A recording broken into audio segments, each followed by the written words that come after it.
Civil police officer woman civil police ഓഫീസിൻ്റെ നമ്മൾ model ക്വസ്റ്റ്യനുമായിട്ട് ബന്ധപ്പെട്ട നാലാമത്തെ സെറ്റ് ഓഫ് ക്വസ്റ്റ്യൻസ് ആണ് നമ്മൾ ഡിസ്കസ് ചെയ്യാൻ പോകുന്നത്. ഇതിനു മുമ്പേ നമ്മൾ സിവിൽ പോലീസ് CPOയുടെ സ്പെഷ്യൽ ടോപ്പിക്സുമായിട്ട് ബന്ധപ്പെട്ട 3 മോഡൽ ക്വസ്റ്റ്യൻസ് ചെയ്തിട്ടുണ്ട്. മാക്സിമം ഈ ക്ലാസ് കാണുന്നവർ മാക്സിമം അതുകൂടെ ഒന്ന് കാണാത്തവരുണ്ടെങ്കിൽ മാക്സിമം അത് 3 മോഡൽ ക്വസ്റ്റ്യൻസ് ഒന്ന് ആ ക്ലാസ് ഒന്ന് കാണുക. അതുപോലെ തന്നെ മുൻവർഷ ചോദ്യങ്ങളുടെ നമ്മൾ 1 മണിക്കൂർ നീളമുള്ള ഒരു ക്ലാസ് ഇട്ടിട്ടുണ്ട്, ലോങ് ആയിട്ടുള്ള. അതുകൂടെ മാക്സിമം കാണാൻ ശ്രമിക്കുക. നിങ്ങൾക്ക് പ്രയോജനപ്രദമാകുന്ന രീതിയിലാണ് നമ്മൾ ക്ലാസ്സസ് ചെയ്തിട്ടുള്ളത്. അതുപോലെ തന്നെ ഇന്നത്തെ ക്ലാസ്സിൽ നമ്മൾ മോഡൽ ക്വസ്റ്റ്യൻ നാലാമത്തെ മോഡൽ ക്വസ്റ്റ്യൻ ആണ് ഡിസ്കസ് ചെയ്യാൻ പോകുന്നത്. അപ്പം ചാനൽ ആദ്യമായിട്ട് കാണുന്ന കൂട്ടുകാരുണ്ടെങ്കിൽ മാക്സിമം സബ്സ്ക്രൈബ് ചെയ്ത് ബെല്ലൈക്കൺ അമർത്തിയിട്ട് തന്നെ കാണാൻ ശ്രമിക്കുക. അതുപോലെ തന്നെ ഓൾറെഡി നമ്മുടെ വീഡിയോസ് കാണുന്ന കൂട്ടുകാരുണ്ടെങ്കിൽ മാക്സിമം ഒന്ന് സപ്പോർട്ട് ചെയ്യാനായിട്ട് ലൈക്ക് ഒന്ന് ചെയ്ത് വെച്ചേക്കുക. അപ്പോൾ നമുക്ക് മോഡൽ ക്വസ്റ്റ്യൻ നാലാമത്തെ മോഡൽ ക്വസ്റ്റ്യൻസ് നോക്കാം. ക്വസ്റ്റ്യൻ നമ്പർ 1 എന്താണ്? ക്വസ്റ്റ്യൻ നമ്പർ 1, താഴെ കൊടുത്തിട്ടുള്ള IPC വകുപ്പുകളിൽ തെറ്റായ ജോഡി. അപ്പോൾ താഴെ കൊടുത്തിട്ടുള്ള IPC വകുപ്പുകളിൽ തെറ്റായ ജോഡികൾ കണ്ടെത്തുമെന്നാണ്. അപ്പോൾ 4 വകുപ്പുകൾ തന്നിട്ടുണ്ട്. അതപ്പോൾ ഓരോന്നും നമുക്ക് നോക്കാം. ഇതിൽ തെറ്റായ ജോഡി ഏതെന്നാണ് കണ്ടെത്തേണ്ടത്. അപ്പം നമുക്ക് ഓരോന്നും നോക്കാം. IPC സെക്ഷൻ 354A ലൈംഗിക പീഡനവും അതിനുള്ള ശിക്ഷയും. അത് ശരിയായിട്ടുള്ള സ്റ്റേറ്റ്മെൻറ്റാണ്. നമുക്കറിയാം IPC സെക്ഷൻ 354A എന്ന് പറയുന്നത് ലൈംഗിക പീഡനവും അതിനുള്ള ശിക്ഷയുമാണ് വരുന്നത്. അതുപോലെ തന്നെ IPC സെക്ഷൻ 354B എന്ന് പറയുന്നത് സ്ത്രീയെ വിവസ്ത്രയാക്കണം എന്ന ഉദ്ദേശത്തോടെ ആക്രമിക്കുക. അതും ശരിയായിട്ടുള്ള ഒരു സെക്ഷനാണ് വരുന്നത്. IPC സെക്ഷൻ 354B സ്ത്രീയെ വിവസ്ത്രയാക്കണം എന്ന ഉദ്ദേശത്തോടെ ആക്രമിക്കുക ശരിയായിട്ടുള്ള സ്റ്റേറ്റ്മെൻ്റ് ആണ്. അടുത്തത് C എന്താണ് വരുന്നത്? IPC സെക്ഷൻ 354C ബലാത്സംഗം. അത് തെറ്റായിട്ടുള്ള സ്റ്റേറ്റ്മെൻ്റ് ആണ് വരുന്നത്. അപ്പം ഇതാണ് ആൻസർ. ഓപ്ഷൻ C ആണ് ആൻസറായിട്ട് വരുന്നത്. IPC സെക്ഷൻ 354C ബലാത്സംഗം അല്ല വരുന്നത്. അതുപോലെ തന്നെ IPC സെക്ഷൻ 354D പതുങ്ങി പിൻവറ്റുക, അതായത് സ്റ്റാൾക്കിങ് ശരിയായിട്ടുള്ള സ്റ്റേറ്റ്മെൻ്റ് ആണ്. അപ്പം ഓപ്ഷൻ C ആണ് തെറ്റായിട്ടുള്ളത് വരുന്നത്. അപ്പോൾ നമുക്ക് പഠിച്ചു പോവാം. ബലാത്സംഗത്തെ കുറിച്ച് പറയുന്ന സെക്ഷൻ ഏതാണ്, പ്രതിപാദിക്കുന്ന സെക്ഷൻ ഏതാണ് വരുന്നത്? നമ്മൾ പഠിച്ചിട്ടുള്ളതാണ്. IPC സെക്ഷൻ 375 ആണ് ബലാത്സംഗവുമായിട്ട് ബന്ധപ്പെട്ട സെക്ഷൻ വരുന്നത്. IPC സെക്ഷൻ 375 ആണ് ബലാത്സംഗത്തെ പറ്റി പ്രതിപാദിക്കുന്നത്. ബലാത്സംഗത്തിനുള്ള ശിക്ഷ വരുന്നത് എത്ര സെക്ഷനാണ്? IPC സെക്ഷൻ 376 ആണ് ബലാത്സംഗത്തിനുള്ള ശിക്ഷയായിട്ട് വരുന്നത്. അപ്പോൾ ഒന്നുകൂടെ പറയാം, ശരിയായിട്ടുള്ള സെക്ഷൻസ് നമുക്കൊന്നുകൂടെ പറഞ്ഞു. അപ്പോൾ നിങ്ങൾക്ക് കുറച്ചുകൂടെ ഗുണമാവും. അതായത് എക്സാമിന് പെട്ടെന്ന് നമുക്ക് പഠിച്ചു പോവാം. അതായത് IPC സെക്ഷൻ 354A ലൈംഗിക പീഡനം അതിനുള്ള ശിക്ഷയും, IPC സെക്ഷൻ 354B സ്ത്രീയെ വിവസ്ത്രയാക്കണം എന്ന ഉദ്ദേശത്തോടെ ആക്രമിക്കുക. അതുപോലെ തന്നെ IPC സെക്ഷൻ 375 പറയുന്നത് ബലാത്സംഗത്തെ പറ്റിയാണ്. അതുപോലെ തന്നെ IPC സെക്ഷൻ 376 ബലാത്സംഗത്തിനുള്ള ശിക്ഷയെ പറ്റിയാണ് പറയുന്നത്. അതുപോലെ തന്നെ IPC സെക്ഷൻ 354D എന്ന് പറയുന്നത് പതുങ്ങി പിൻപറ്റുക, അതായത് സ്റ്റാൾക്കിംഗ് ആണ് പറയുന്നത്. അപ്പോൾ ക്ലിയർ ആയി. ഒന്നാമത്തെ ക്വസ്റ്റ്യനും അനുബന്ധ പോയിന്റ്സ് നമ്മൾ പഠിച്ചു. ഇനി അടുത്ത രണ്ടാമത്തെ ക്വസ്റ്റ്യൻ നോക്കാം. IPC സെക്ഷൻ 381 എന്തുമായിട്ട് ബന്ധപ്പെട്ടിരിക്കുന്നത്? അപ്പോൾ എന്തുമായിട്ടൊക്കെയാണ് ബന്ധപ്പെട്ടിരിക്കുന്നത്? 4 ഓപ്ഷൻസ് തന്നിട്ടുണ്ട്. ഓപ്ഷൻ A മോഷണം, ഓപ്ഷൻ B വാസഗൃഹത്തിലോ മറ്റോ വെച്ചുള്ള മോഷണം, ഓപ്ഷൻ C മോഷണത്തിനായി ദേഹോപദ്രവം ഏൽപ്പിക്കുന്നത്, അതുപോലെ തന്നെ ഓപ്ഷൻ D യജമാനൻ്റെ കൈവശമുള്ള വസ്തു ക്ലർക്ക് ജോലിക്കാരൻ മോഷണം നടത്തുന്നത്. അപ്പോൾ ഏതാണ് നമ്മൾ പഠിച്ചതാണ്? IPC സെക്ഷൻ 381 എന്തുമായിട്ട് ബന്ധപ്പെട്ടിരിക്കുന്നു? അതിന് ആൻസർ ഏതാണ് വരുന്നത്? ഓപ്ഷൻ D ആണ് ആൻസറായിട്ട് വരുന്നത്. യജമാനൻ്റെ കൈവശമുള്ള വസ്തു ക്ലർക്ക് ഓർ ജോലിക്കാരൻ മോഷണം നടത്തുന്നതാണ് IPC സെക്ഷൻ 381 വരുന്നത്. അപ്പം നമുക്ക് അനുബന്ധ സെക്ഷൻസിലൂടെ ഒന്ന് നോക്കിപ്പോകാം. മോഷണവുമായിട്ട് ബന്ധപ്പെട്ട IPC സെക്ഷൻ ഏതാണ്? മോഷണവുമായിട്ട് ബന്ധപ്പെട്ട IPC സെക്ഷൻ 378 ആണ്. 378 ആണ് മോഷണവുമായിട്ട് ബന്ധപ്പെട്ട IPC സെക്ഷൻ വരുന്നത്. IPC സെക്ഷൻ 378 ആണ് വരുന്നത്. അതുപോലെ തന്നെ IPC സെക്ഷൻ 379 ആണ് മോഷണത്തിനുള്ള ശിക്ഷ വരുന്നത്. അപ്പം മോഷണത്തിനുള്ള ശിക്ഷ വരുന്നത് ക്ലിയർ ആയി. അതുപോലെ തന്നെ വാസഗൃഹത്തിലോ വെച്ചോ മറ്റോ വെച്ചുള്ള മോഷണം, അതായത് വാസഗൃഹത്തിലോ മറ്റോ വെച്ചുള്ള മോഷണത്തിനുള്ള IPC സെക്ഷൻ എന്താണ് വരുന്നത്?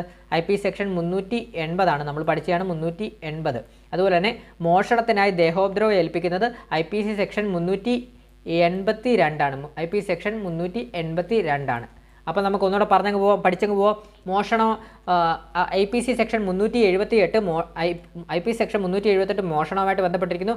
IPC സെക്ഷൻ 379 മോഷണത്തിനുള്ള ശിക്ഷ. അതുപോലെ തന്നെ IP സെക്ഷൻ 380 വാസഗൃഹത്തിലോ മറ്റോ വെച്ചുള്ള മോഷണം. അതുപോലെ തന്നെ IP സെക്ഷൻ 382 മോഷണത്തിനായി ദേഹോദ്രവം ഏൽപ്പിക്കുന്നത്. അതുപോലെ തന്നെ IPC സെക്ഷൻ 381 യജമാനൻ്റെ കൈവശമുള്ള വസ്തു ക്ലർക്ക് ജോലിക്കാരൻ മോഷണം നടത്തുന്നത്. ക്ലിയർ ആയേ? അടുത്ത സെക്ഷനിലോട്ട് പോകാം, അടുത്ത ക്വസ്റ്റ്യനിലോട്ട് പോകാം. അടുത്ത ക്വസ്റ്റ്യൻ എന്താണ്? IPC സെക്ഷൻ 84 പ്രകാരം IPC സെക്ഷൻ 84 പ്രകാരം ചിത്തഭ്രമമുള്ള ഒരു വ്യക്തിയുടെ കൃത്യത്തിന് അപ്പം എന്ത് ശിക്ഷയാണ് കിട്ടുന്നതെന്നാണ് ചോദിക്കുന്നത്. ചിത്തഭ്രമമുള്ള ഒരു വ്യക്തിയുടെ കൃത്യത്തിന് കുറ്റകൃത്യത്തിൽ നിന്നാണ് ഉദ്ദേശിക്കുന്നത്. അപ്പം കൃത്യത്തിന് എന്ത് ശിക്ഷയാണ് കിട്ടുന്നതെന്നാണ് ചോദ്യം ചോദിച്ചിരിക്കുന്നത്. അപ്പം 4 ഓപ്ഷൻസ് തന്നിട്ടുണ്ട്. ഏതൊരാൾക്കും ലഭിക്കുന്ന ശിക്ഷ ലഭിക്കും. അതുപോലെ തന്നെ ശിക്ഷയിൽ ഇളവ് ലഭിക്കുന്നതാണ്. പിഴ ശിക്ഷ മാത്രം ലഭിക്കുന്നതാണ്. കുറ്റകരമായി കണക്കാക്കില്ല. അപ്പം നമ്മൾ ഓൾറെഡി പഠിച്ചതാണ്. IPC സെക്ഷൻ 84 പറയുന്നത് എന്താണ്? ചിത്രഭ്രമമുള്ള ഒരു വ്യക്തിയുടെ കൃത്യം കുറ്റകരമായി കണക്കാക്കാൻ പാടില്ല എന്നാണ് പഠിച്ചത്. അപ്പോൾ ഓർത്ത് വെക്കണം, ഓപ്ഷൻ ഡി ആണ് ആൻസർ ആയിട്ട് വരുന്നത്. നമ്മൾ ഓൾറെഡി പഠിച്ചതാണ്. IPC സെക്ഷൻ 84 പ്രകാരം ചിത്രഭ്രമമുള്ള ഒരു വ്യക്തിയുടെ കൃത്യം കുറ്റകരമായി കണക്കാക്കില്ല എന്ന് നമ്മൾ പഠിച്ചതാണ്. അപ്പോൾ അതിൻ്റെ ആൻസർ ഓപ്ഷൻ ഡി ആണ് വരുന്നത്. ക്ലിയർ ആയേ?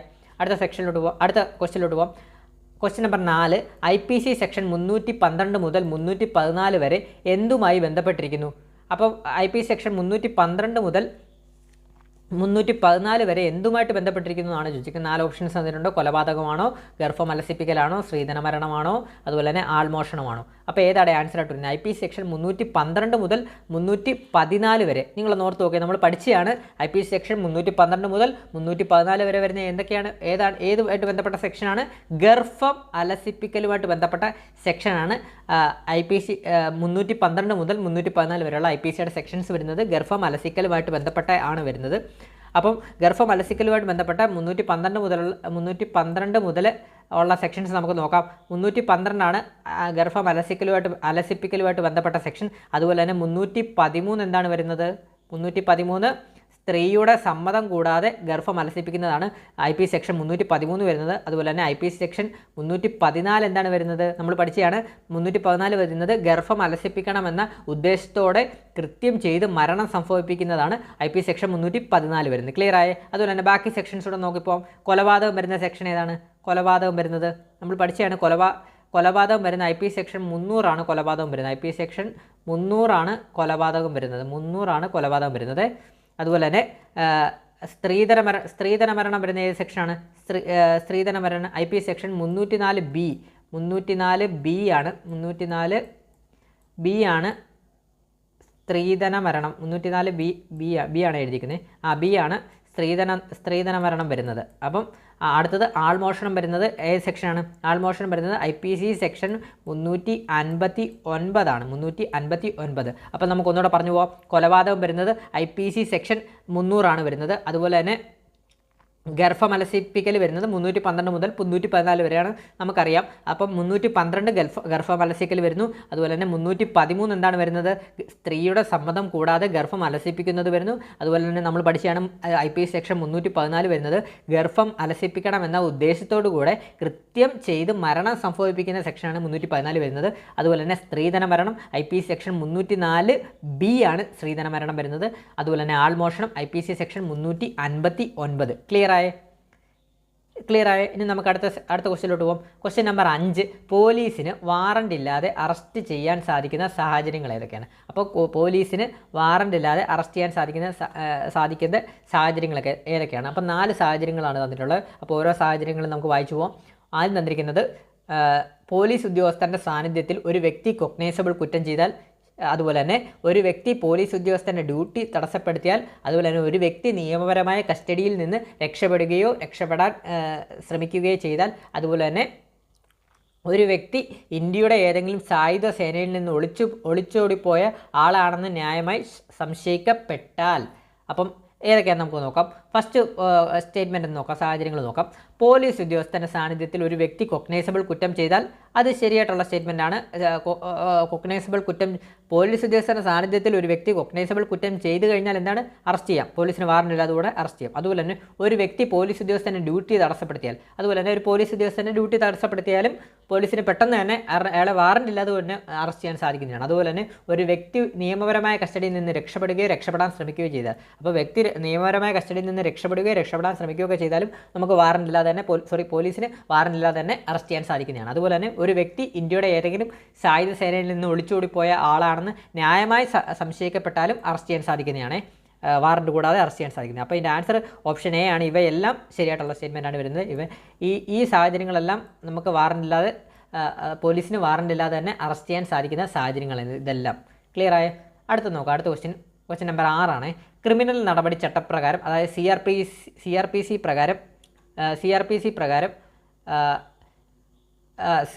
പ്രകാരം വാറണ്ട് ഇല്ലാതെ ഒരു വ്യക്തിയെ കസ്റ്റഡിയിൽ വെക്കാൻ കഴിയുന്ന സമയപരിധി. അപ്പം വാറണ്ട് ഇല്ലാതെ ഒരു വ്യക്തിയെ കസ്റ്റഡിയിൽ വെക്കാൻ കഴിയുന്ന സമയപരിധി എത്രയാണ്? Option A 10 മണിക്കൂറാണോ, 12 മണിക്കൂറാണോ, 24 മണിക്കൂറാണോ, 48 മണിക്കൂറാണോ? നമ്മൾ പഠിച്ചതാണ്, മറക്കല്ലേ. CRPC ചട്ടപ്രകാരം വാറണ്ട് ഇല്ലാതെ ഒരു വ്യക്തിയെ കസ്റ്റഡിയിൽ വെക്കാൻ കഴിയുന്ന സമയപരിധി 24 മണിക്കൂറാണ്. ഓപ്ഷൻ സി 24 മണിക്കൂറാണ്, മറക്കല്ലേ. 24 മണിക്കൂറാണ്. 48 കാണുമ്പോൾ നമുക്ക് അങ്ങോട്ട് പോകാനൊരു ടെൻഡൻസി വരും, പക്ഷേ അങ്ങനെ പോകരുത്. 24 മണിക്കൂറാണ് നമ്മുടെ ആൻസറായിട്ട് വരുന്നത്. അപ്പോൾ അടുത്ത ക്വസ്റ്റ്യനിലോട്ട് പോവാം. 7ാമത്തെ ക്വസ്റ്റ്യൻ. ക്രിമിനൽ നടപടി ചട്ട സെക്ഷൻ CRPC സെക്ഷൻ 164(2) പ്രകാരം ഒരു വ്യക്തി കുറ്റസമ്മതം നടത്തുന്നതിന് മുമ്പ് കുറ്റസമ്മതം നടത്താൻ ആ വ്യക്തി ബാധ്യസ്ഥനല്ലെന്നും ഈ കുറ്റസമ്മതം അയാൾക്കെതിരെ തെളിവായി ഉപയോഗിക്കുമെന്നും അയാളോട് വിശദീകരിക്കേണ്ടത് ആരാണ്? അപ്പോൾ ഞാൻ ക്വസ്റ്റ്യൻ ഒന്നുകൂടെ പറയുമ്പോൾ നിങ്ങൾക്ക് ക്ലിയർ ആയിട്ട് മനസ്സിലാവും. ക്രിമിനൽ നടപടി ചട്ടം, അതായത് CRPC സെക്ഷൻ 164(2) പ്രകാരം ഒരു വ്യക്തി കുറ്റസമ്മതം നടത്തുന്നതിന് മുമ്പ് കുറ്റസമ്മതം നടത്താൻ ആ വ്യക്തി ബാധ്യസ്ഥനല്ലെന്നും അതുപോലെ തന്നെ ഈ കുറ്റസമ്മതം അയാൾക്കെതിരെ തെളിവായി ഉപയോഗിക്കുമെന്നും അയാളോട് വിശദീകരിക്കേണ്ടത് ആരാണ് വിശദീകരിക്കേണ്ടതെന്നാണ് ചോദിച്ചിരിക്കുന്നത്. ഓപ്ഷൻ എ മജിസ്ട്രേറ്റ് ആണോ, ഓപ്ഷൻ ബി പോലീസ് ഉദ്യോഗസ്ഥനാണോ, ഓപ്ഷൻ സി പൊതുസേവകനാണോ, ഓപ്ഷൻ ഡി ആ വ്യക്തിയുടെ അഭിഭാഷകനാണോ? അപ്പോൾ ആരാണ് അയാളോട് വിശദീകരിക്കേണ്ടത്? ഓപ്ഷൻ എ ആണ് ആൻസറായിട്ട് വരുന്നത്. മജിസ്ട്രേറ്റ് ആണ് അയാളോട് വിശദീകരിക്കേണ്ടതായിട്ട് വരുന്നത്. ക്ലിയർ ആയി? 8ാമത്തെ ക്വസ്റ്റ്യൻ. കേരള പോലീസിൻ്റെ പദവികളിൽ ആരോഹണ ക്രമത്തിൽ ശരിയായത്. അപ്പം കേരള പോലീസിൻ്റെ പദവികളിൽ ആരോഹണ ക്രമത്തിൽ ശരിയായത്. അപ്പം നമുക്ക് തന്നിട്ടുണ്ട് superintendent of police, inspector of police, inspector general of police, അതുപോലെ തന്നെ ഡയറക്ടർ ജനറൽ ഓഫ് പോലീസ് എന്നുണ്ട്. അപ്പോൾ ഇതിൻ്റെ ആരോഹണ ക്രമമാണ് കണ്ടെത്തേണ്ടത്. അപ്പോൾ ആരോഹണ ക്രമത്തിൽ വരുമ്പം ഏതാണ് ശരിയായിട്ട് വരുന്നത്? നമുക്കൊന്ന് നോക്കിയാലോ. ആരോഹണ ക്രമത്തിൽ വരുമ്പം ഏതാണ് ശരിയായിട്ട് വരുന്നത്?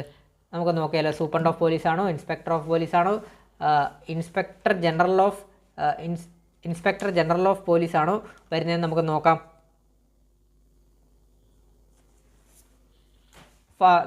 സൂപ്രണ്ട് ഓഫ് പോലീസ് ആണ്.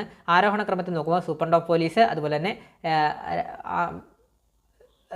നമുക്ക് നോക്കാം ഏതൊക്കെയാണ് ആരോഹണ ക്രമത്തിൽ വരുമ്പോൾ നോക്കാം. നമുക്ക് ഏതൊക്കെയാണെന്ന് നോക്കാം. നമുക്കറിയാം ഇൻസ്പെക്ടർ ഓഫ് പോലീസാണ് ഫസ്റ്റ് വരുന്നത്. ഇൻസ്പെക്ടർ ഓഫ് പോലീസാണ് റാങ്ക് കുറവുള്ളത്. അതിലും ഇൻസ്പെക്ടർ ഓഫ് പോലീസിനെക്കാട്ടിലും റാങ്ക് കൂടുതലുള്ള ആർക്കായിരിക്കും? SP ആയിരിക്കത്തില്ലേ. സൂപ്രണ്ട് ഓഫ് പോലീസാണ് SP ആയിട്ട് വരുന്നത്. ഇൻസ്പെക്ടർ ഓഫ് പോലീസ് എന്ന് പറയുമ്പോൾ CA SI ആയിട്ട് വരും. CA ആയിട്ട് കൂട്ടിക്കും. ഇൻസ്പെക്ടറിനെക്കാട്ടിലും ഒരുപടി മുകളിലല്ലേ സൂപ്രണ്ട് ഓഫ് പോലീസ് വരുന്നത്, SP വരുന്നത്. അപ്പോൾ ഇൻസ്പെക്ടറിനെക്കാട്ടും ഒരുപടി മുകളിൽ SP വരും. അത് കഴിഞ്ഞ് SP-യെക്കാട്ടിൽ ഒരുപടി മുകളിൽ വരുന്ന ആരാണ്? ഇൻസ്പെക്ടർ ജനറൽ ഓഫ് പോലീസ്, അതായത് IG ആണ് വരുന്നത്. അപ്പം SP-യെക്കാട്ടിലും ഒരുപടി മുകളിൽ വരുന്നത് IG ആണ് വരുന്നത്. അതുപോലെ തന്നെ ഡയറക്ടർ ജനറൽ ഓഫ് പോലീസ് ആണ് ഏറ്റവും ടോപ്പിൽ വരുന്നത്. DGP ആണ്, ഡയറക്ടർ ജനറൽ ഓഫ് പോലീസ്. അപ്പോൾ നമ്മളിത് കൂട്ടി നോക്കുമ്പോൾ ഏതാണ് വരുന്നത്? അപ്പോൾ നമ്മൾ ഇത് വെച്ച് ഞാൻ ജസ്റ്റ് ഒന്ന് അടയാളപ്പെടുത്തിയെന്നുള്ളത് നിങ്ങൾക്ക് മനസ്സിലാവാൻ. അപ്പോൾ ഓപ്ഷൻസ് വെച്ച് നോക്കുമ്പോൾ നമുക്ക് നോക്കാം.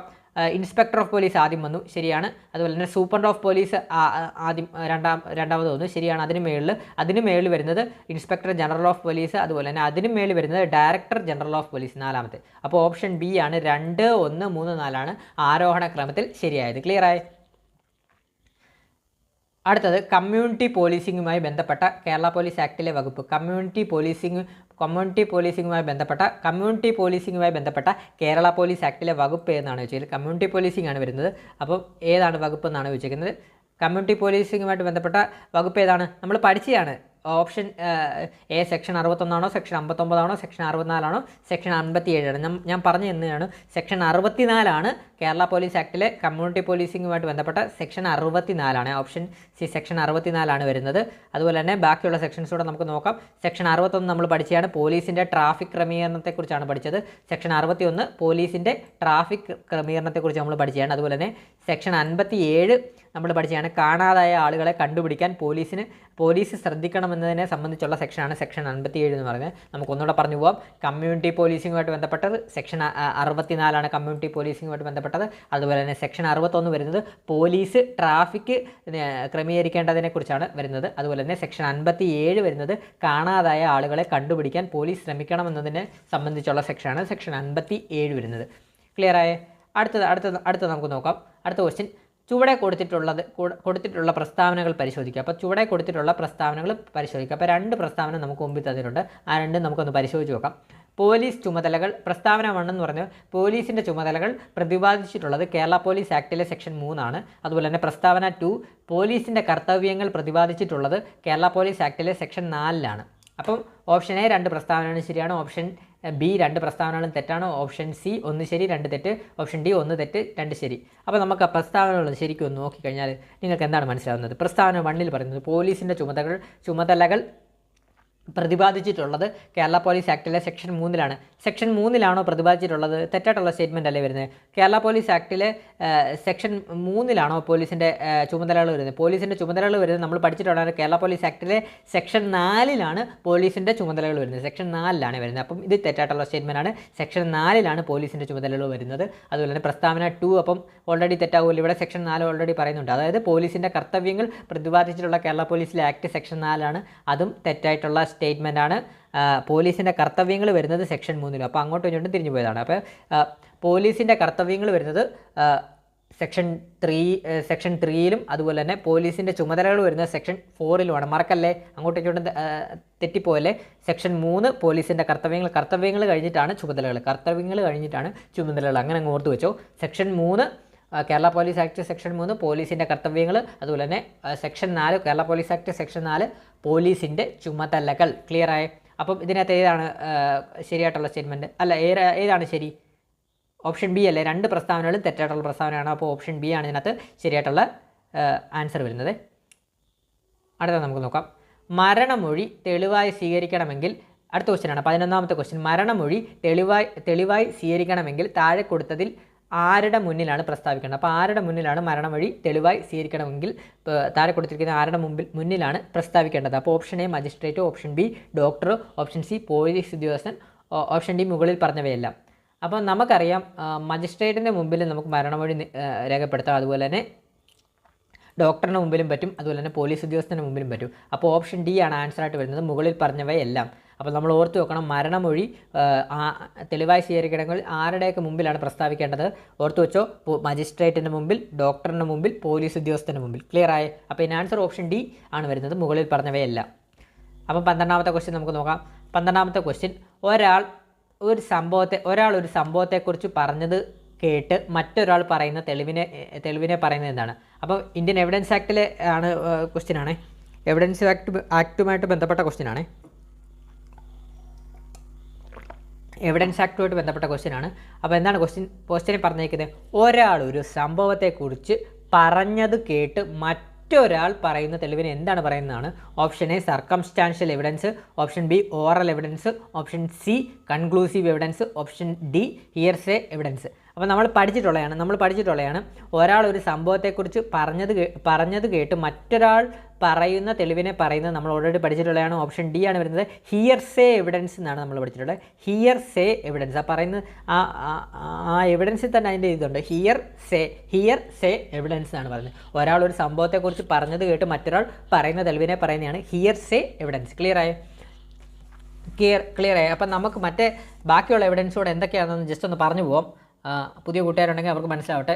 ബാക്കിയുള്ള എന്തൊക്കെയാണെന്ന് നമുക്ക് പറഞ്ഞു. സർക്കംസ്റ്റാൻഷ്യൽ എവിഡൻസ് എന്ന് പറഞ്ഞാൽ നമ്മൾ പഠിച്ചിട്ടുള്ളതാണ്. ഒരു കുറ്റം ചെയ്തയാൾ ഇന്നയാളായിരിക്കുമെന്ന് സാഹചര്യത്തിന് അനുസൃതമായി നൽകുന്ന തെളിവിനെ പറയുന്നതാണ് സർക്കംസ്റ്റാൻഷ്യൽ എവിഡൻസ്. അതുപോലെ തന്നെ ഓറൽ എവിഡൻസ് നമ്മൾ പഠിച്ചതാണ്. ഓറൽ എവിഡൻസ് എന്ന് പറഞ്ഞാൽ നമ്മൾ പഠിച്ചതാണ്. എന്താണ്? കോടതിക്ക് മുമ്പാകെ ഒരു സംഭവത്തിനെക്കുറിച്ച് നേരിട്ട് കണ്ടതോ ഇന്ദ്രിയ ശക്തികളാൽ ഗ്രഹിച്ച് മനസ്സിലാക്കി വാമൊഴിയാൽ നൽകുന്ന തെളിവിനെയാണ് നമ്മൾ പറയുന്നത് ഓറൽ എവിഡൻസ് എന്ന് പറയുന്നത്. അതുപോലെ തന്നെ കൺക്ലൂസീവ് എവിഡൻസ് എന്താണ് നമ്മൾ വെച്ച്? കൺക്ലൂസീവ് എവിഡൻസ് എന്ന് പറയുന്നത് നമ്മൾ പഠിച്ചത് ഒരു വസ്തുത മറ്റൊരു വസ്തുതയുടെ നിശ്ചയ തെളിവായി ഈ ആക്ടിനാൽ പ്രഖ്യാപിച്ചിട്ടുണ്ടെങ്കിൽ ആ വസ്തുത തെളിയിക്കപ്പെടുന്നതിന് വേണ്ടി കോടതി മുമ്പാകെ നൽകുന്ന തെളിവിനെ പറയുന്നതാണ് കൺക്ലൂസീവ് എവിഡൻസ് എന്ന് പറയുന്നത്. അപ്പോൾ നമുക്ക് ഒന്നുകൂടെ അങ്ങ് പറഞ്ഞു പോകാം. ഒന്നുകൂടെ പറയുമ്പോൾ നമുക്ക് അങ്ങ് തറവാകുമല്ലോ. ഒന്നുകൂടെ അങ്ങ് പറഞ്ഞു പോകാം. ഹിയർസേ എവിഡൻസ് എന്ന് പറഞ്ഞാൽ എന്താണ്? ഒരാൾ ഒരു സംഭവത്തിനെക്കുറിച്ച്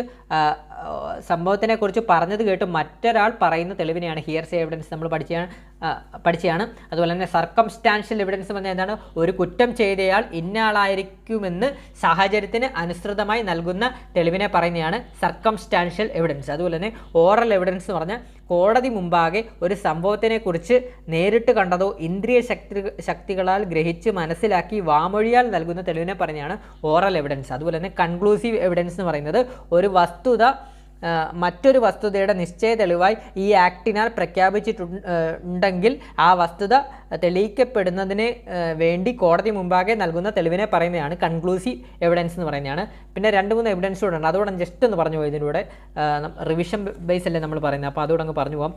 ഡയറക്റ്റ് എവിഡൻസ് എന്ന് പറഞ്ഞു കഴിഞ്ഞാൽ അതുപോലെ തന്നെ ബാക്കി വരുന്ന എവിഡൻസ് എന്ന് പറഞ്ഞാൽ ഡയറക്റ്റ് എവിഡൻസ് ആണ്. ഡയറക്റ്റ് എവിഡൻസ് എന്ന് പറഞ്ഞാൽ ഒരു സംഭവം നേരിട്ട് കാണുകയാണെങ്കിൽ നേരിട്ട് കണ്ട സംഭവം തെളിവായി സ്വീകരിക്കുന്നതാണ് ഡയറക്റ്റ് എവിഡൻസ്. അതുപോലെ തന്നെ പിന്നെ വരുന്നത് ഏതാണ്?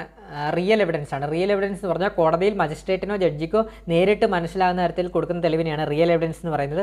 അതുപോലെ തന്നെ വരുന്ന വേറൊരു എവിഡൻസ് ആണ് ഡോക്യുമെൻ്ററി എവിഡൻസ്. പരിശോധനയ്ക്ക് വേണ്ടി കോടതിയിൽ ഹാജരാക്കുന്ന രേഖകളെയാണ് ഡോക്യുമെൻ്ററി എവിഡൻസ് എന്ന് പറയുന്നത്. അതുപോലെ തന്നെ പ്രൈമറി എവിഡൻസും സെക്കൻഡറി എവിഡൻസും ഉണ്ട്. അതുകൂടെ ജസ്റ്റ് പറഞ്ഞു പോകാം. പ്രൈമറി എവിഡൻസ് പറയുന്നത് എന്താണ്? കോടതിയുടെ പരിശോധനയ്ക്ക് വേണ്ടി കോടതിയിൽ ഹാജരാക്കിയിട്ടുള്ള റെക്കോർഡുകളെ പ്രൈമറി എവിഡൻസ് അല്ലെങ്കിൽ ലീസ്റ്റ് എവിഡൻസ് എന്ന് പറയുന്നു. അതുപോലെ തന്നെ സെക്കൻഡറി എവിഡൻസ് എന്ന് പറഞ്ഞാൽ കോടതിയിൽ സമർപ്പിക്കപ്പെടുന്ന താഴെ പറയുന്ന തരം തെളിവുകളെ സെക്കൻഡറി എവിഡൻസ് എന്ന് പറയുന്നു. അതായത് തെളിവ് നിയമപ്രകാരം സർട്ടിഫൈഡ് ചെയ്ത കോപ്പികൾ, ഒറിജിനലിൽ നിന്നും എടുത്ത ഫോട്ടോയോ ഫോട്ടോസ്റ്റാറ്റോ ലിത്തോഗ്രാഫോ ആയ പ്രിൻറ്റുകൾ, അതുപോലെ തന്നെ ഡോക്യുമെൻറ്റുകളുടെ കൗണ്ടർ ഫോയിലുകൾ, അതുപോലെ തന്നെ അയാൾ തന്നെ ഒരു പ്രമാണത്തെ നോക്കിയിട്ടുണ്ടെങ്കിൽ അതിൻ്റെ ഉള്ളടക്കത്തെക്കുറിച്ച് അയാൾ കൊടുക്കുന്ന വാമൊഴി വിവരങ്ങളാണ് സെക്കൻഡറി എവിഡൻസ് എന്ന് പറയുന്നത്. അപ്പം നമ്മൾ എല്ലാ എവിഡൻസിനെ കുറിച്ച് നമ്മൾ പറഞ്ഞിട്ടുണ്ട്.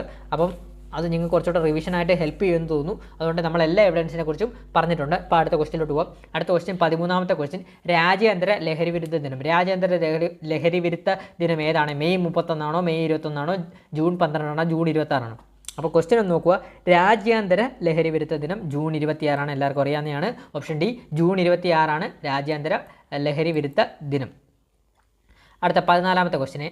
സ്വന്തം ഭൂമിയിൽ മറ്റൊരാളെ NDPS ആക്ട് പ്രകാരമുള്ള കുറ്റം ചെയ്യാൻ അനുവദിക്കുന്ന വ്യക്തിക്ക് ലഭിക്കുന്ന ശിക്ഷ എന്താണ്? അപ്പം NDPS ആക്ടിലെ ചോദ്യമാണ്. എന്താണ് ചോദ്യം ഒന്നുകൂടെ പറയാം. സ്വന്തം ഭൂമിയിൽ മറ്റൊരാളെ NDPS ആക്ട് പ്രകാരമുള്ള കുറ്റം ചെയ്യാൻ അനുവദിക്കുന്ന വ്യക്തിക്ക് ലഭിക്കുന്ന ശിക്ഷ എന്താണ്? ഓപ്ഷൻ എ 7 വർഷം കഠിന തടവ്. ഓപ്ഷൻ ബി ആ കുറ്റത്തിന് ലഭിക്കുന്ന അതേ ശിക്ഷ. അതുപോലെ തന്നെ 3 വർഷം വരെ തടവ്. ഓപ്ഷൻ ഡി ആ കുറ്റത്തിന് ലഭിക്കുന്ന ശിക്ഷയുടെ പകുതി.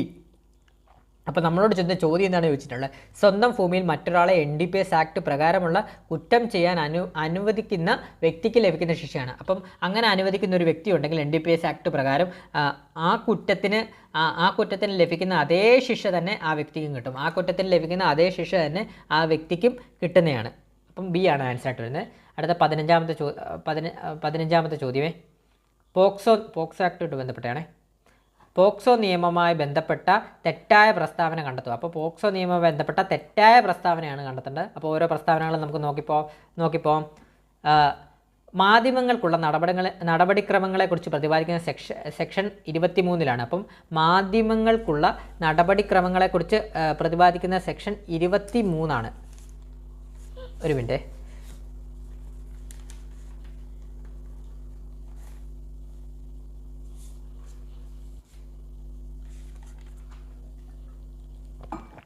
ഒന്നുകൂടെ പറയാം. ഒരു മിനിറ്റ്, ഇച്ചിരി വെള്ളം കുടിച്ചാണ്. അപ്പോൾ ഒരു മിനിറ്റ്, നമുക്ക് ക്വസ്റ്റ്യൻ ഒന്നുകൂടെ പറയാം. പോക്സോ നിയമവുമായി ബന്ധപ്പെട്ട തെറ്റായ പ്രസ്താവന തിരഞ്ഞെടുക്കുക. അപ്പോൾ പോക്സോ നിയമവുമായിട്ട് ബന്ധപ്പെട്ട തെറ്റായ പ്രസ്താവനയാണ്. അപ്പം നമുക്ക് നോക്കണം തെറ്റായ പ്രസ്താവന ഏതൊക്കെയാണെന്ന് നോക്കണം. അപ്പോൾ ഓപ്ഷൻ എ എന്താണ്? മാധ്യമങ്ങൾക്കുള്ള നടപടിക്രമങ്ങളെക്കുറിച്ച് പ്രതിപാദിക്കുന്ന സെക്ഷൻ 23 അത് ശരിയായിട്ടുള്ള സ്റ്റേറ്റ്മെൻറ്റാണ്, നമ്മൾ പഠിച്ചതാണ്. സെക്ഷൻ 23 മാധ്യമങ്ങൾക്കുള്ള നടപടിക്രമങ്ങളെക്കുറിച്ചുള്ള ദ പ്രൊസീജിയർ ഓഫ് മീഡിയാസ് നമ്മൾ പഠിച്ചതാണ്.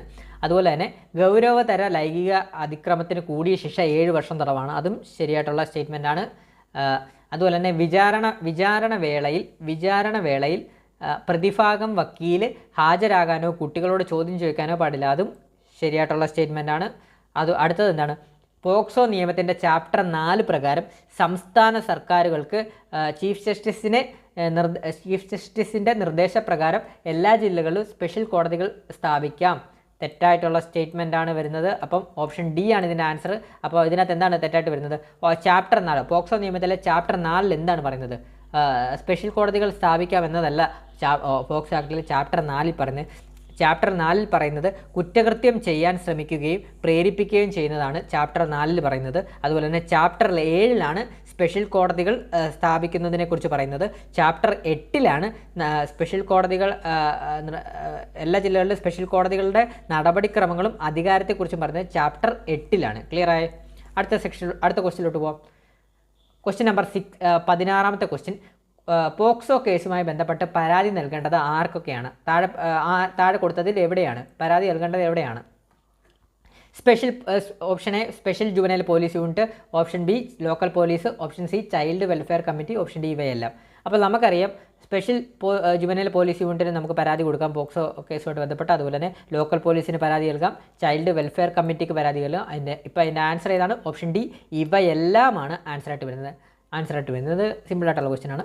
അടുത്തത് 17ാമത്തെ ചോദ്യം. അപേക്ഷിക്കുന്ന തീയതി മുതൽ എത്ര വർഷം വരെയുള്ള കാര്യങ്ങളാണ് വിവരാവകാശ നിയമത്തിൻ്റെ പരിധിയിൽ വരുന്നത്? അപ്പോൾ എന്താണ് ചോദ്യം ചോദിച്ചിരിക്കുന്നത്? അപേക്ഷിക്കുന്ന തീയതി മുതൽ എത്ര വർഷം വരെയുള്ള കാര്യങ്ങളാണ് വിവരാവകാശ നിയമത്തിൻ്റെ പരിധിയിൽ വരുന്നത്? എത്ര വർഷം വരെയുള്ളതാണെന്ന് നോക്കാം. Option A 30 വർഷമാണോ, 10 വർഷമാണോ, 20 വർഷമാണോ, 25 വർഷമാണോ? നമ്മൾ ഓൾറെഡി പഠിച്ചിട്ടുള്ളതാണ് 20 വർഷമാണ്. അപ്പോൾ എന്താണ് ക്വസ്റ്റ്യൻ? എന്താണ്? അപേക്ഷിക്കുന്ന തീയതി മുതൽ എത്ര വർഷം വരെയുള്ള കാര്യങ്ങളാണ് വിവരാവകാശ നിയമത്തിൻ്റെ പരിധിയിൽ വരുന്നത്? ഓർത്ത് വെച്ചോ, 20 വർഷമാണ്. തെറ്റിക്കല്ലേ, 20 വർഷമാണ് വരുന്നത്. 20 വർഷം വരെയുള്ള കാര്യങ്ങൾക്കാണ് നമുക്ക് വിവരാവകാശത്തിൻ്റെ നിയമത്തിൻ്റെ പരിധിയിൽ വരുന്നത്. ഓർത്ത് വെച്ചോണേ.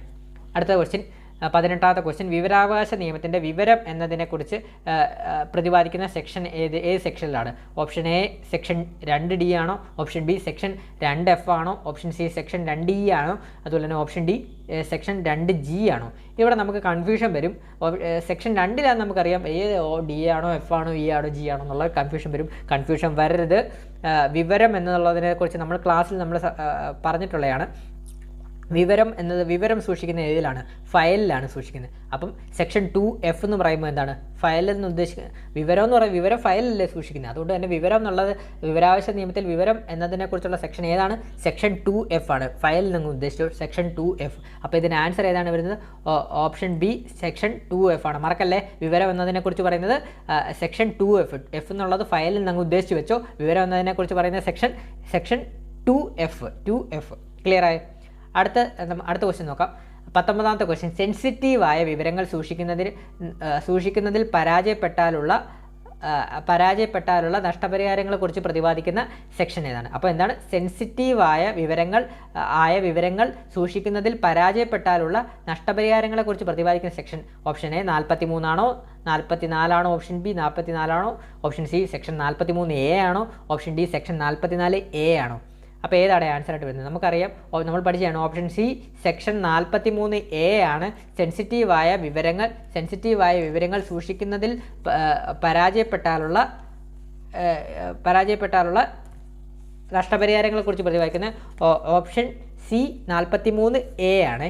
43A ആണ്. അപ്പം നമുക്കിനി ഈ ഓപ്ഷനിൽ നമുക്ക് സിലബസിലുള്ളത് സെക്ഷൻ 43 ആണ്. സെക്ഷൻ 43 എന്താണ്? നമ്മൾ പഠിച്ചതാണ്. അതുകൂടെ ജസ്റ്റ് ഒന്ന് പറഞ്ഞു പോകാം. സെക്ഷൻ 43 എന്ന് പറയുന്നത് നമ്മൾ പഠിച്ചതാണ്. കമ്പ്യൂട്ടർ, വെബ് ക്യാമറ തുടങ്ങിയ ഇലക്ട്രോണിക് ഉപകരണങ്ങൾക്ക് കേടുപാടുകൾ വരുത്തുന്നതുമായി ബന്ധപ്പെട്ട പിഴയും നഷ്ടപരിഹാരത്തെയും കുറിച്ച് പ്രതിപാദിക്കുന്ന സെക്ഷനാണ് സെക്ഷൻ 43. അതുപോലെ തന്നെ കമ്പ്യൂട്ടർ വൈറസ് ആക്രമണങ്ങളെക്കുറിച്ചും ഇതിൽ സെക്ഷൻ 43 പറയുന്നുണ്ട്. അപ്പം നമ്മുടെ ഈ ക്വസ്റ്റ്യൻ ആൻസർ വരുന്നത് സെൻസിറ്റീവായ വിവരങ്ങൾ സൂക്ഷിക്കുന്നതിൽ പരാജയപ്പെട്ടുള്ള നഷ്ടപരിഹാരങ്ങളെക്കുറിച്ച് പ്രതിപാദിക്കുന്ന സെക്ഷനാണ് സെക്ഷൻ 43A. അപ്പോൾ കമ്പ്യൂട്ടർ വൈറസ് എന്ന് ചോദിച്ചാൽ സെക്ഷൻ 43 ആണ് വരുന്നത്. ക്ലിയറായ? അടുത്തത് ലാസ്റ്റ് ചോദ്യമാണ്. IT ആക്ടിൽ സൈബർ കുറ്റകൃത്യങ്ങളെക്കുറിച്ച് പരാമർശിക്കുന്ന ചാപ്റ്റർ. അപ്പോൾ IT ആക്ടിൽ സൈബർ കുറ്റകൃത്യങ്ങളെക്കുറിച്ച് പരാമർശിക്കുന്ന ചാപ്റ്റർ ഓപ്ഷൻ എ ചാപ്റ്റർ 10 ആണോ, ഓപ്ഷൻ ബി ചാപ്റ്റർ 11 ആണോ, അതുപോലെ തന്നെ ഓപ്ഷൻ സി ചാപ്റ്റർ 9 ആണോ, ഓപ്ഷൻ ഡി ചാപ്റ്റർ 12 ആണോ വരുന്നതെന്നാണ്. അപ്പോൾ IT ആക്ടിൽ സൈബർ കുറ്റകൃത്യങ്ങളെക്കുറിച്ച് പ്രതിപാദിക്കുന്ന ചാപ്റ്റർ ഏതാണ് വരുന്നത്? ഓപ്ഷൻ ബി ആണ് വരുന്നത്. ചാപ്റ്റർ 11 വരുന്നത്. ചാപ്റ്റർ 11 IT ആക്ടിൽ സൈബർ കുറ്റകൃത്യങ്ങളെക്കുറിച്ച് പ്രതിപാദിക്കുന്ന ചാപ്റ്റർ വരുന്നത്. അപ്പോൾ ഇത്രയുമാണ് നമ്മൾ മോഡൽ ക്വസ്റ്റ്യനുമായിട്ട് ബന്ധപ്പെട്ട 4ാമത്തെ സെറ്റ് ഓഫ് മോഡൽ ക്വസ്റ്റ്യൻസ് ആണ് നമ്മൾ വർക്കൗട്ട് ചെയ്തത്. ഇനി നമുക്ക് ഒരു സെറ്റ് ഓഫ് മോഡൽ ക്വസ്റ്റ്യൻസിലൂടെ നിങ്ങൾക്ക് മുമ്പിൽ അവതരിപ്പിക്കണമെന്നുണ്ട്. അപ്പോൾ നമ്മൾ അത് വരും ദിവസങ്ങളിൽ ഇനി അവതരിപ്പിക്കുന്നതാണ്. അപ്പോൾ നിങ്ങളെന്താണ് ചെയ്യേണ്ടത്, മാക്സിമം നമ്മളുടെ ക്ലാസ് ഒന്ന് കാണാൻ ശ്രമിക്കുക. അത് മോഡൽ ക്വസ്റ്റ്യൻസ് 1, 2, 3, 4 ഇത് 4ാമത്തെ model question, 4 set of model questions ആണ്. അപ്പോൾ അതൊന്ന് റിപ്പീറ്റ് ചെയ്ത് ഒന്ന് കാണുക. അതുപോലെ തന്നെ മുൻവർഷ ചോദ്യങ്ങളുടെ ഒരു 1 മണിക്കൂർ നീളമുള്ളൊരു ക്ലാസ് നമ്മൾ ഇട്ടിട്ടുണ്ട്. CPO special topics model exam, CPO model exam എന്ന് പറഞ്ഞൊരു പ്ലേലിസ്റ്റ് ഉണ്ട്. ഞാൻ കമൻറ്റ് ബോക്സിൽ അത് പിൻ ചെയ്തിടാം.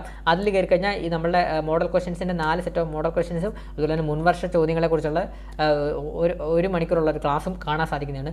ഇത് മാക്സിമം നിങ്ങളൊന്ന് കാണുക, ഒന്ന് റിപ്പീറ്റ് ചെയ്ത് കാണുക. എന്തെങ്കിലും ഡൗട്ടോ കാര്യങ്ങളോ പഠനത്തിൽ റിവിഷൻ ചെയ്യുമ്പോൾ എന്തെങ്കിലും ഡൗട്ടോ കാര്യങ്ങളോ ഉണ്ടെങ്കിൽ നമ്മുടെ ക്ലാസ്സസ് എടുത്ത് കാണാൻ ശ്രമിക്കുക. CPO സ്പെഷ്യൽ ടോപ്പിക്സ് എന്ന് പറഞ്ഞൊരു പ്ലേലിസ്റ്റ് ഉണ്ട്. അതിൽ കയറി കഴിഞ്ഞാൽ നിങ്ങൾ ഏത് ക്ലാസ്സാണ് വേണ്ടതെന്നുള്ളത് അതിനകത്ത് കയറി കാണാൻ സാധിക്കുന്നതാണ്. അപ്പോൾ മാക്സിമം അതുകൂടെ കാണാൻ ശ്രമിക്കുക. അതുപോലെ തന്നെ NDPS ആക്ടിനെ കുറിച്ചുള്ള ക്ലാസ്സും NDPS ആക്ടിനെ കുറിച്ചുള്ള ക്ലാസ്സസ് എക്സൈസിൻ്റെ സിവിൽ എക്സൈസ് ഓഫീസിൻ്റെ സ്പെഷ്യൽ ടോപ്പിക്സിൻ്റെ അതിനകത്ത് ഉണ്ട്. അതുപോലെ തന്നെ IT ആക്ടിൻ്റെ ക്ലാസ്സസും നമ്മൾ ഓൾറെഡി ചെയ്തിട്ടുണ്ട്.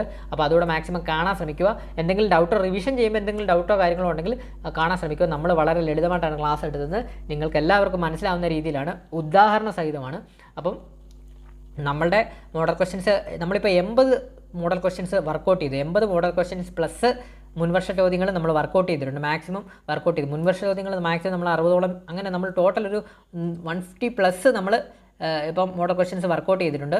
അപ്പം ഇനിയും നമ്മൾ ഒരു സെറ്റ് ഓഫ് മോഡൽ ക്വസ്റ്റ്യൻസായിട്ട് നിങ്ങൾക്ക് മുമ്പിൽ ഉടനെ എത്തുന്നതാണ്. അപ്പം നിങ്ങൾ എന്താണ് ചെയ്യേണ്ടത്, മാക്സിമം നമ്മളൊന്ന് ആദ്യമായിട്ട് കാണുന്ന കൂട്ടുകാരുണ്ടെങ്കിൽ മാക്സിമം ഒന്ന് സബ്സ്ക്രൈബ് ചെയ്ത് ബെല്ലൈക്കൺ അമർത്താൻ മറക്കല്ലേ.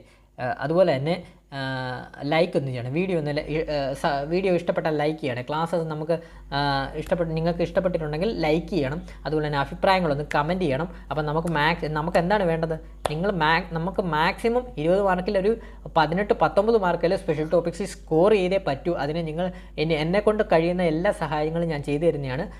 നമ്മളിത്ര ഇനി നിങ്ങൾ പഠിക്കുക എന്നുള്ളതാണ് നിങ്ങളുടെ ഇത്. അപ്പം വീഡിയോ ഇഷ്ടപ്പെട്ടാൽ ലൈക്ക് ചെയ്യുക. അതുപോലെ തന്നെ പുതിയതായിട്ട് കാണുന്ന കൂട്ടുകാരുണ്ടെങ്കിൽ മാക്സിമം സബ്സ്ക്രൈബ് ചെയ്ത് ബെല്ലൈക്കൺ അമർത്തുക. അതുപോലെ തന്നെ ഷെയർ ചെയ്ത് സിവിൽ പോലീസ് ഓഫീസറൊക്കെ പഠിക്കുന്ന കൂട്ടുകാർക്കൊന്ന് ഷെയർ ചെയ്ത് കൊടുക്കുക.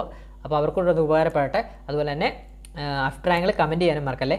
അതുപോലെ തന്നെ പുതിയ സെറ്റ് ഓഫ് മോഡൽ ക്വസ്റ്റ്യൻസുമായിട്ട് ഉടനെ തന്നെ എത്തുന്നതാണ്. Thank you all.